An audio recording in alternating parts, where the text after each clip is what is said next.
There is a multitude of reasons why classic Thomas is loved so much. From the epic score from Mike O'Donnell and Junior Campbell to the accurate models and detailed sets, the list is endless. However, the main reason for why I love and respect classic Thomas so much is the spooky episodes. The spooky episodes is where classic Thomas, at least in my opinion, succeeded in proving that it can tell a story of variable tones with a simple structure yet being immensely effective. When you're telling scary stories in a children's show, you've got to be extra careful as to not make them too terrifying that make children turn away from them, not to make them simplified or babyish. Britt Allcroft and David Mitten perfectly understood this, and thus we were gifted with fantastic episodes such as Ghost Train, Duncan Gets Spooked, or Haunted Henry. These episodes managed to strike a chord with us, and so even after all these years later, we exactly remember what happened in them.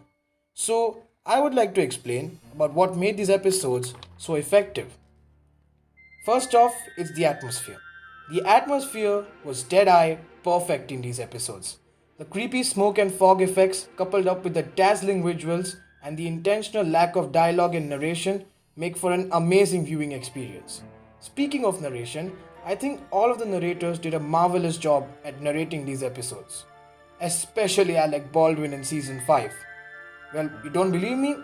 Listen to this. We should have left this part of the island alone. They moved Boulder to a hill close by the yards.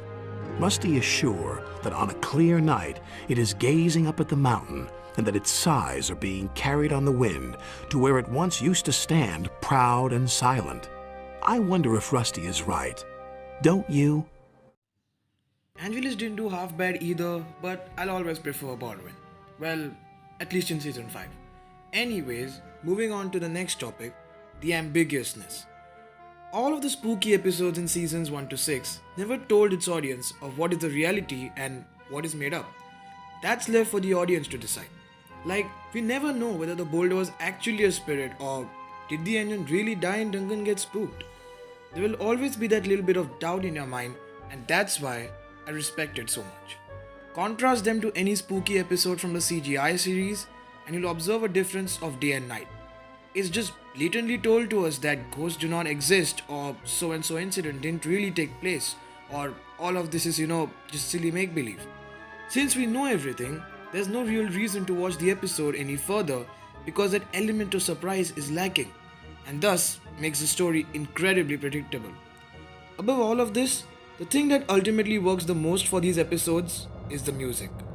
The spine-chilling soundtrack is a major reason why these episodes are such a great spectacle. You cannot look me in the eye and say that the music is bad. It's not without a reason that there are so many renditions and instrumentals of these themes on YouTube.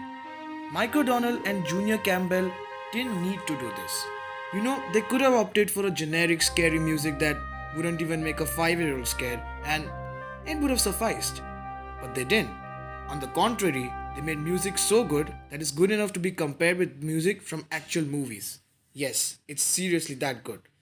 To this day, we can still listen to this music and be as impressed as ever. So, there you have it guys. The reasons for which I adore the spooky episodes of Thomas. The intention of these episodes wasn't really to haunt the audience with award-winning storytelling. It was rather to provide the audience with stories of different tone and flavor and make us admire them. And boy, did they succeed in doing so.